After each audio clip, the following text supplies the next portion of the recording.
Hello again, welcome to Business Live. Now, to our very first story tonight. Peasant Farmers Association wants government to provide budgetary allocation for Greek researchers as a proactive measure against the threat of potential locust invasion currently ravaging farms in the eastern part of Africa.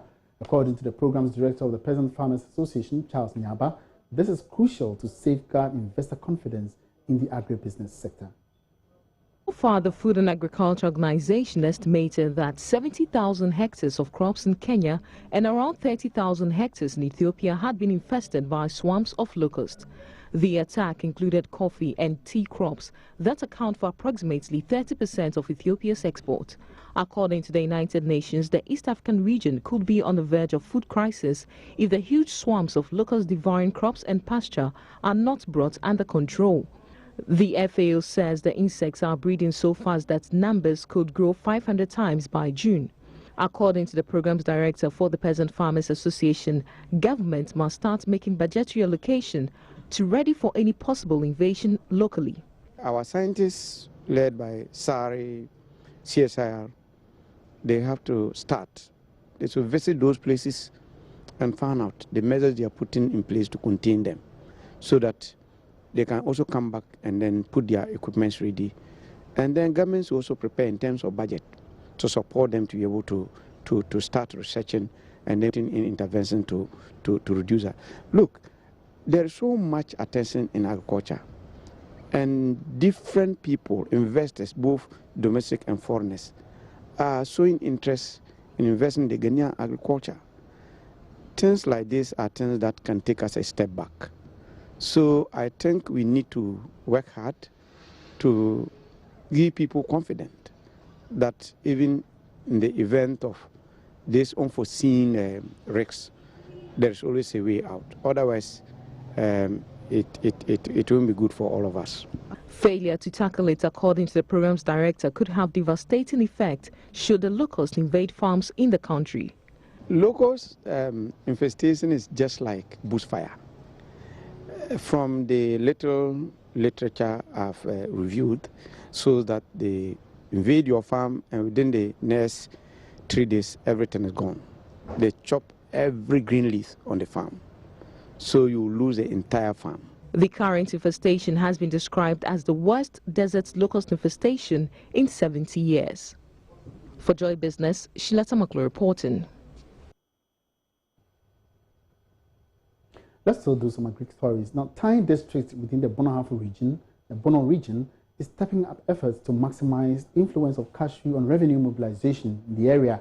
According to the district chief executive of the area, Charity Jomo, Cashew has not been considered as a major revenue generator within the Tyne district over the years.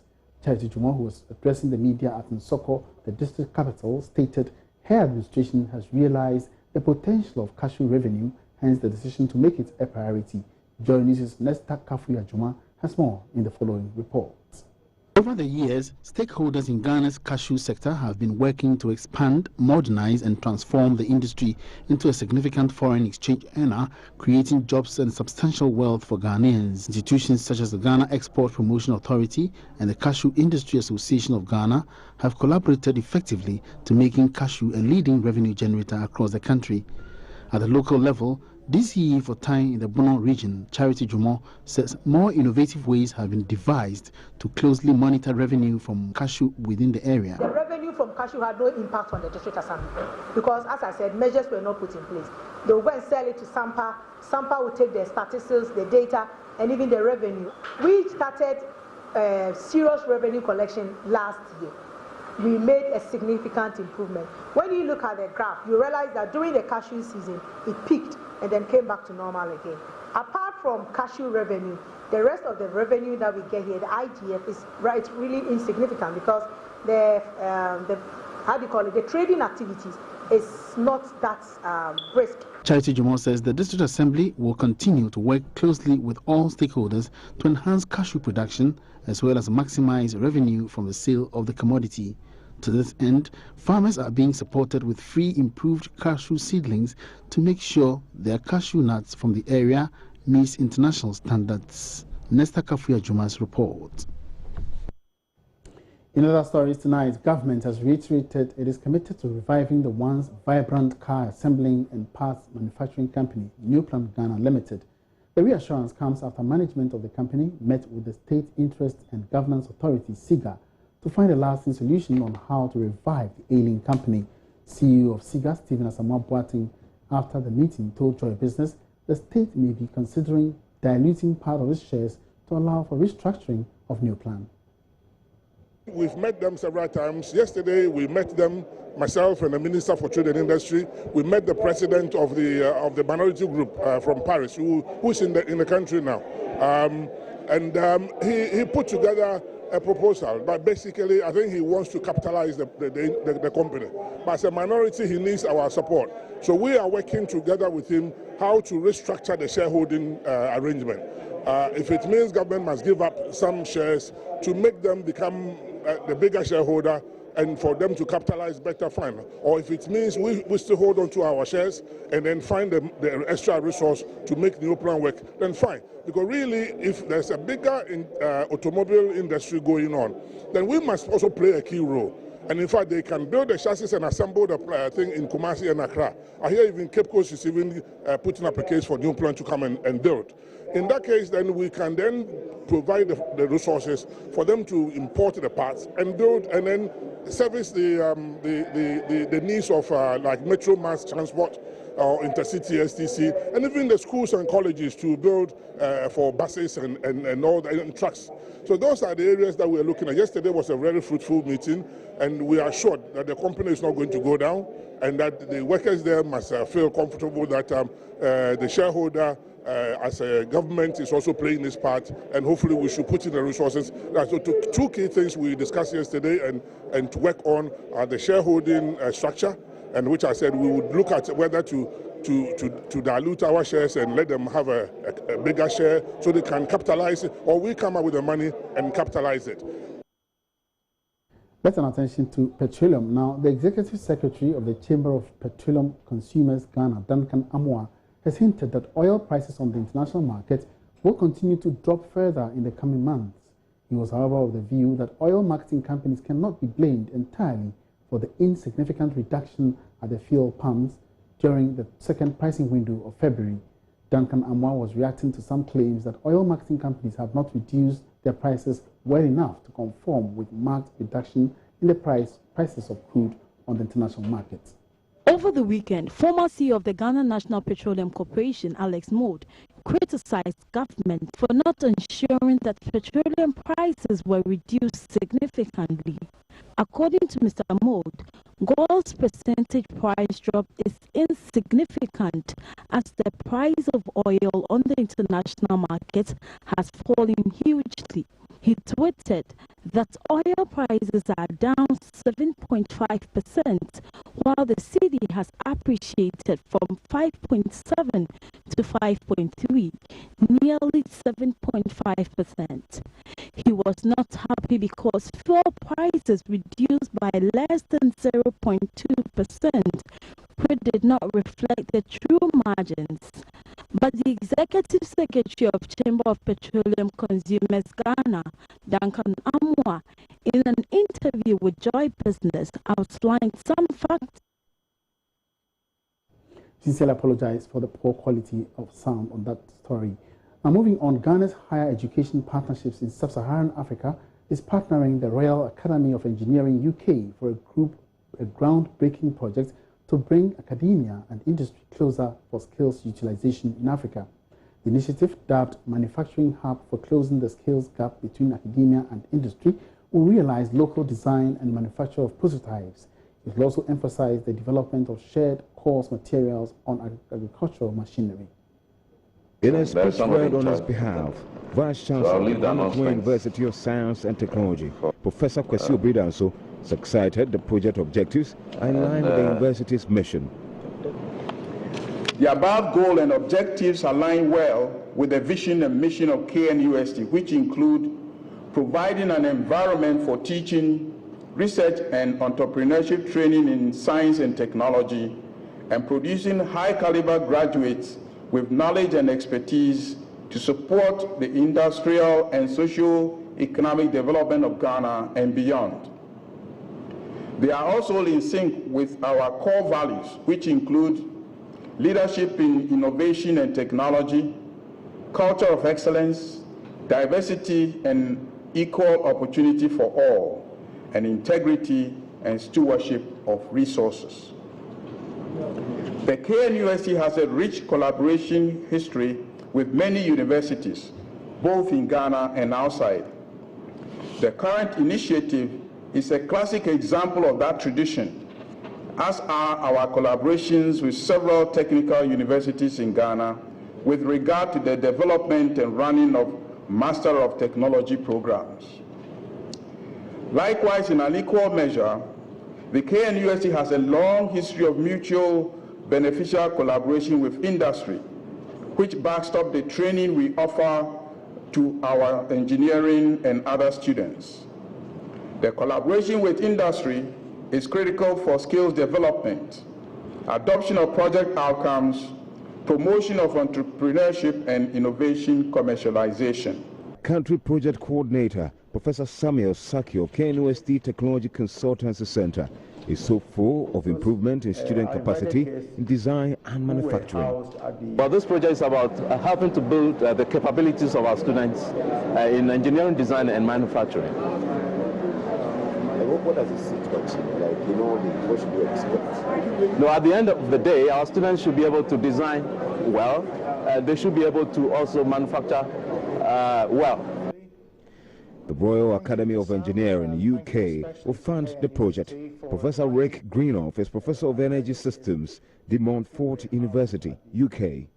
Existing students in KNUST and some as the hub university, and students in other Ghanaian universities that act as spoke universities, to develop new products and new ways of manufacturing, to build a manufacturing industry in Ghana, using some of the knowledge from the UK, but also, from my point of view, taking some knowledge back to the UK about how manufacturing is done in a country like this. The program for the next 2 days. 2 PhD students will be supported to research and model solutions to commercialization challenges of entrepreneurial engineers in agriculture. Desert Lion International, SciTech Company, QueenTech Initiative, and Denko Foundry are industrial partners. Reporting for JoyNews, Kwesi Deborah. You're still watching Business Live. We have more stories for you after this break.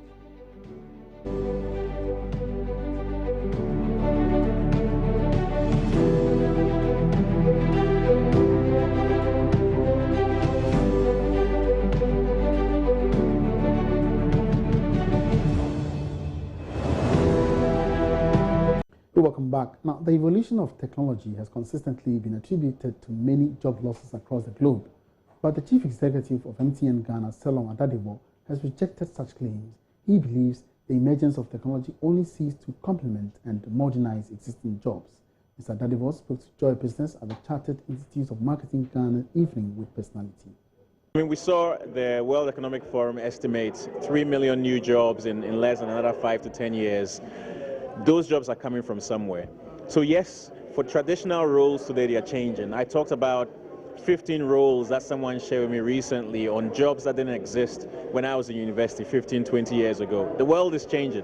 So what's important is that we retool ourselves to make sure we're ready to take advantage of the changes and the evolution that will define what's ahead of us. As long as we do that, we'll have the relevance for the future and we'll have more job opportunities for the future as well. If we don't do that and we don't shift, then we'll have the challenge of where our jobs are going. Our jobs going to robots, but who's developing the code for robots, for example? So if I go into development, then I can be the guy developing the robots. And I use the example of someone who's developed a robot to clear gutters in Ghana. Now, that person hasn't got a university degree.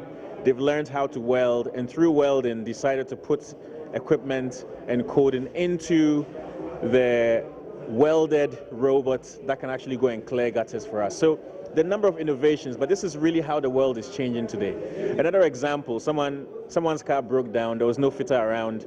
He got onto the internet and learned how to fix his car himself. It's changed. So is that fitter's job redundant? No. But that fitter can actually do something else in the same field with technology to make it a lot easier for him to advance in the world. So there are lots of opportunities that technology brings, but we have to open our eyes, open our minds, and be amenable to the change ahead and the evolution ahead. The CIMG evening with Solomon Dadivo was on the topic, the evolution of telecoms, the digital convergence, and what it means for the future. Meanwhile, Mr. Dadivo also says access to technology can help reduce illiteracy within the tech space. I mean, I think someone asked a very interesting question, which was around literacy and you know what the role of literacy is for us to get more used to some of these devices. But my take is that access is a problem we need to solve.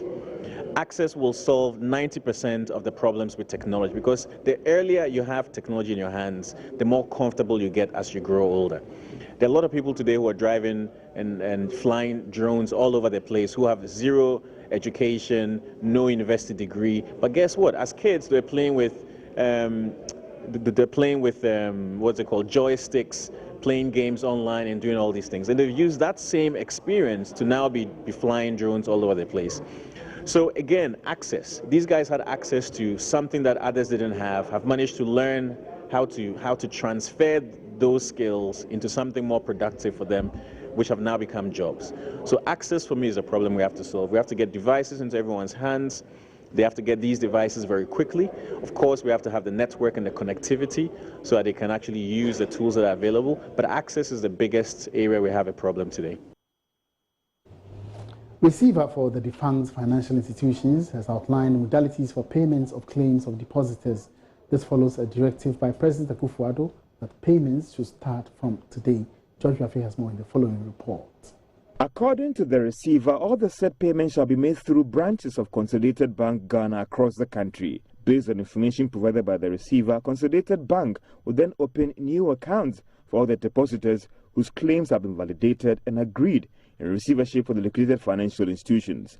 The receiver is expected to send a text message to these depositors that are due for payment, setting out the account number and the cash amount for payment. The payments are to be made in the form of cash and bonds. However, 97% of the individual payment to be made by cash, while those deposits belonging to corporate firms will be done by bonds. According to the receiver, it is also in the process of validating claims to aid further payments. It has also confirmed receiving 5 billion Ghana cedis in the form of cash and bonds from government. The payment should bring some relief to those who had complained in the past that the delays was badly affecting their business and dealings. However, Joy Business is learning that only those who received their text message from this morning are allowed to go to the Consolidated Bank Ghana to receive their monies. Now, general insurance company Activa Insurance says it will soon introduce an online portal to give users a one-stop shop for all insurance needs. According to the company, the move not only seeks to increase insurance accessibility, but also complements the regulator's efforts to increase insurance penetration in the country. Managing Director of Activa Insurance, Solomon Lati, spoke to Joy Business. Recently, the National Insurance Commission ran some campaigns on radio to try and bring insurance awareness to the people.